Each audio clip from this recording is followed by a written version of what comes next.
Your heel side back roll is looking solid. So let's start to take it where you land switch. People know it as a heel side roll to revert, but it's called a malto meal. The reason being, Eric Perez called it that back in the day, so you gotta respect the trick. You respect the trick will respect you. So we're gonna do the malto meal. It's for real, man. The difference between doing a heel side back roll and a malto meal, it's awesome using the name.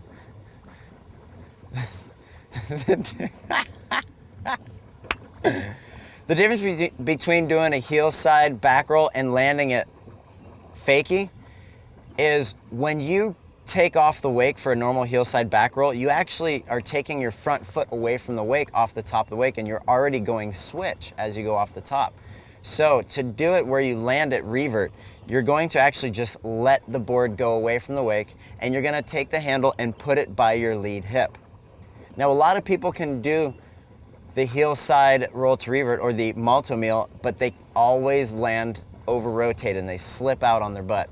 The reason being is because if you think about it this way, if you're doing a heel side back roll and you finish, your weight's over your feet, a little, maybe even a little bit more on your back foot. So if you take that board and you do it, switch it underneath you, a 180, with your axis still how it was on the back roll, it's gonna make you leaning super far back. Does that make sense? So if you take that board, if you wanna be landing fakie on the thing, for the malto meal, if you wanna be landing fakie, you need to have your weight over your toes. So to do the malto meal, you're actually going to be doing an under-rotated back roll so that you land with your weight on your toes, okay? The biggest thing on a heel side roll to revert, the malto meal, is you want to do an under-rotated back roll. Keep that handle down by your right hip. The board's gonna be turning switch almost right off the top of the wake, and you're gonna be landing with your chest over your toes. Another important thing is don't land with the board pointing at the boat, otherwise it's like doing a heel side 180 where you're not even doing a 180, you're doing a 150. So you need to make sure you're finishing the rotation with that board. Okay, upon landing the malto meal, I want you to really concentrate on being soft, and a way to help you maintain your direction going out past the second wake is by pushing the handle down behind you. Kind of the similar that I was working with you a long time ago on your toe side wake to wake. You push the handle down a little bit. That allows you to go past the handle. If you feel like you keep falling backwards, look and see where your handle is. Most likely it's out in front of you. Okay. We actually have to teach a lot of people to stop going to revert when they're doing their first toe side back rolls.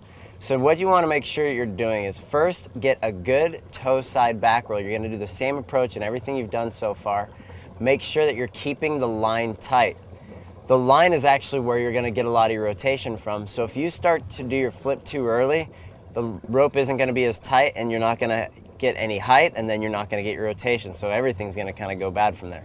So make sure as you're going up the wake on your toe side back roll that you're staying on your edge, waiting for the pop off the top of the wake, keeping that handle on your lead hip, okay? And as you get into the flip, wait until you're about halfway through the flip to where you can almost see the water. And then what you're gonna do is you're gonna turn your hips. Rather than pulling the handle to your hips, I want the handle to stay pretty still and turn your hips to the handle, okay? As you're going through that and you're turning your hips to the handle, keep the handle down on your front hip. Real common mistake that a lot of people make as they do that toe side roll to revert is they do the flip a little early and they pull the handle way up above their chest. So if you notice on that last toe side roll to revert, you're landing on your heels with the board way out in front of you. Your handle was pulled up way to your chin.